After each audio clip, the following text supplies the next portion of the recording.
नमस्कार दोस्तों, आप सभी का फिर से स्वागत है हमारे YouTube चैनल भक्ति भूमि में।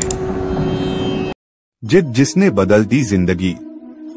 बचपन से हमें यही सिखाया जाता है कि जिद मत करो, पर क्या जिद करना सचमुच बुरी बात है? नहीं, बिल्कुल नहीं। किसी अच्छे काम के लिए की गई जिद नहीं रहती, बल्कि दृढ़ प्रतिज्ञा बन जाती है। इससे लोगों की जिंदगी बदल जाती है। कुछ विशेषज्ञों और मशहूर शख्सियतों के साथ जिंदगी में जिद की इसी जरूरत को पहचानने की कोशिश कर रही हैं विनीता। जिद नाम है उस हौसले का जिसमें नामुमकिन को मुमकिन बनाने का जुनून हो। बिरले ही होते हैं ऐसे जिद्दी लोग, और उनके मजबूत इरादों के सामने दुनिया घुटने टेकने को मजबूर होती है। लगभग 1200 आविष्कार करने वाले अमेरिकी वैज्ञानिक थॉमस अल्वा एडिसन की प्रतिभा को उनके शिक्षक भी पहचान न सके। दिन रात कल्पना की दुनिया में खोए रहने वाले एडिसन को वे मंदबुद्धि मानते थे। इसी आधार पर उन्हें स्कूल से निकाल दिया गया था। निर्धन परिवार में जन्मे एडिसन ट्रेन में अखबार बेचकर गुजारा करते थे। बिजली के बल्ब का आविष्कार करने के दौरान उनके 100 से भी ज्यादा प्रयास विफल हुए। लोगों ने उनका बहुत मजाक उड़ाया और उन्हें भविष्य में ऐसा न करने की सलाह दी। फिर भी उन्होंने हार नहीं मानी। अंततः जब बल्ब की रोशनी से दुनिया जगमगा उठी तो लोग हैरत में पड़ गए। एडिसन को अपनी कोशिशों पर पक्का यकीन था, इसीलिए वह अडिग रहे। आसान नहीं होता अपनी बात पर अडिग रहना, पर जिसके इरादों में सच्चाई हो उसे दुनिया की कोई भी ताकत झुका नहीं सकती। हौसले की होती है हमेशा जीत। जब भी दृढ़ इच्छा शक्ति की बात निकलती है तो दुष्यंत कुमार का यह शेर हमें बरबस याद आ जाता है। कैसे आकाश में सुराख हो नहीं सकता एक पत्थर, तो तबीयत से उछालो यारों। साधनों की कमी की शिकायत करते हुए खुद कोई प्रयास न करना तो बेहद आसान है। ज्यादातर लोग करते भी यही हैं, लेकिन कुछ ऐसे भी होते हैं जिनकी इच्छा शक्ति ही उनकी सबसे बड़ी पूंजी होती है। बिहार के गया जिले के छोटे से गांव गहलौर के दलित मजदूर दशरथ मांझी की जिद के आगे पर्वत को भी झुकना पड़ा। उन्होंने राह रोकने वाले पहाड़ का सीना चीरकर 365 फीट लंबा और 30 फीट चौड़ा रास्ता बना दिया। दरअसल पहाड़ी का रास्ता बहुत संकरा और उबड़-खाबड़ था। उनकी पत्नी उसी रास्ते से पानी भरने जाती थीं। एक रोज उन्हें ठोकर लग गई और वह गिर पड़ी। पत्नी के शरीर पर चोट के निशान देख दशरथ को बहुत गुस्सा आया और उन्होंने उसी दम ठान लिया कि अब वह पहाड़ी को काटकर ऐसा रास्ता बनाएंगे जिससे किसी को भी ठोकर न लगे। वह हाथों में छेनी हथौड़ा लेकर पहाड़ काटने में जुट गए। तब लोग उन्हें पागल और सनकी समझते थे कि कोई अकेला आदमी पहाड़ काट सकता है। भला पर उन्होंने अपनी जिद के आगे किसी की नहीं सुनी। वह रोजाना सुबह से शाम तक अपने काम में जुटे रहते। उन्होंने 1960 में यह काम शुरू किया था और इसे पूरा करने में उन्हें 22 वर्ष लग गए। लेकिन अफसोस कि उनका यह काम पूरा होने से कुछ दिनों पहले ही उनकी पत्नी का निधन हो गया।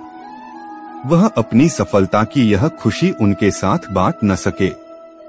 उनकी इस कोशिश से ही बेहद लंबा घुमावदार पहाड़ी रास्ता छोटा और सुगम हो गया।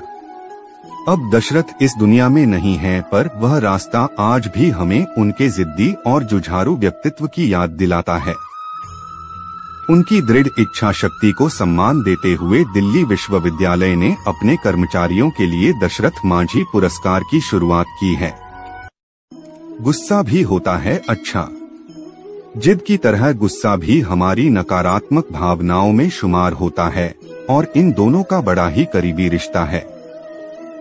इस संबंध में मनोवैज्ञानिक सलाहकार डॉक्टर अशुम गुप्ता कहती हैं, अगर किसी दुर्भावना की वजह से गुस्सा आए और कोई किसी को नुकसान पहुंचाने की जिद करे तो निश्चित रूप से यह खतरनाक प्रवृत्ति है।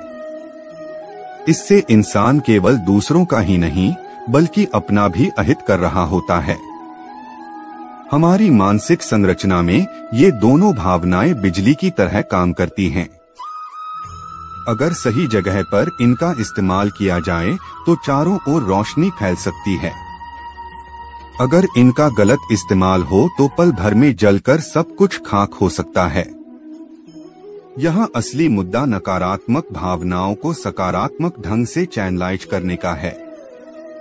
अगर बच्चा अपनी मनपसंद चीज लेने की जिद करता है तो बड़ों को हमेशा उसकी जिद पूरी नहीं करनी चाहिए, बल्कि उससे यह वादा लेना चाहिए कि तुम परीक्षा में अच्छे मार्क्स लाओ तो तुम्हारी मांग जरूर पूरी की जाएगी। इससे उसे यह एहसास होगा कि बिना मेहनत के कुछ भी हासिल नहीं होता और उसकी जिद पढ़ाई की ओर रुख कर लेगी। गुस्से के सकारात्मक इस्तेमाल के संदर्भ में चिपको आंदोलन के अग्रणी नेता सुंदरलाल बहुगुणा द्वारा कही गई एक बात बरबस याद आ जाती है। पेड़ काटने वाले लोगों को देखकर मुझे बहुत ज्यादा गुस्सा आता है। इसलिए मैंने यह संकल्प लिया है कि इतने पेड़ लाऊंगा कि काटने वाले भले ही थक जाएं, फिर भी हमारी धरती हमेशा हरी भरी बनी रहे। सच, लाचारी भरी शांति से तो ऐसा गुस्सा 1000 गुना बेहतर है, जिससे देश और समाज का भला हो। दिल पर लगी तो बात बनी। कई बार हमें दुख पहुंचाने वाले या हमारे साथ बुरा बर्ताव करने वाले लोग अनजाने में ही सही, लेकिन हमारी भलाई कर जाते हैं। इस संबंध में डॉक्टर अशुम गुप्ता आगे कहती हैं, कई बार दूसरों द्वारा कही गई कड़वी बात हमारे लिए शॉक ट्रीटमेंट का काम करती है। ऐसी बातें सुनकर हमारा सोया हुआ ज़मीर जाग उठता है।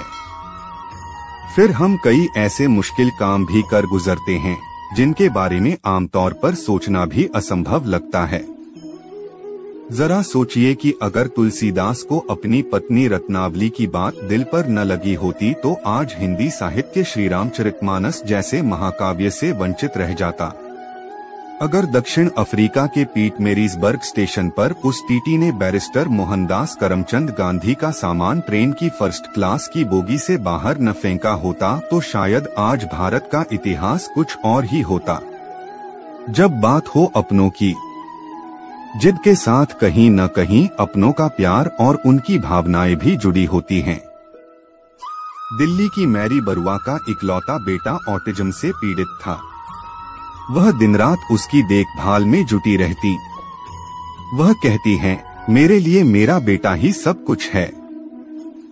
मैंने उसकी खातिर ऐसे बच्चों को ट्रेनिंग देने का स्पेशल कोर्स किया। उसी दौरान मुझे यह ख्याल आया कि सिर्फ मेरा ही बेटा क्यों ऐसे दूसरे बच्चों को भी ट्रेनिंग देकर मैं उन्हें कम से कम इस लायक तो बना दूं कि ये अपने रोजमर्रा के काम खुद करने में सक्षम हो और बड़े होने के बाद सामान्य जिंदगी जी सकें। तभी से मैंने ऑटिज्म से पीड़ित दूसरे बच्चों की देखभाल शुरू कर दी। इससे मेरे मन को बहुत सुकून मिलता है। अब जिंदगी से कोई शिकायत नहीं है, बल्कि ऐसा महसूस होता है कि ईश्वर ने मुझे इस काबिल समझा, तभी तो ऐसे बच्चों की जिम्मेदारी मुझे सौंपी है। उम्मीद करते हैं कि आपको इस वीडियो से कुछ नया जरूर सीखने को मिला होगा। आपको वीडियो कैसी लगी हमें कमेंट बॉक्स में जरूर बताएं। अगर वीडियो के दौरान मुझसे कोई गलती हो गई हो तो मैं माफी चाहता हूँ। दोस्तों, मिलते हैं एक नई वीडियो में नई जानकारी के साथ। धन्यवाद।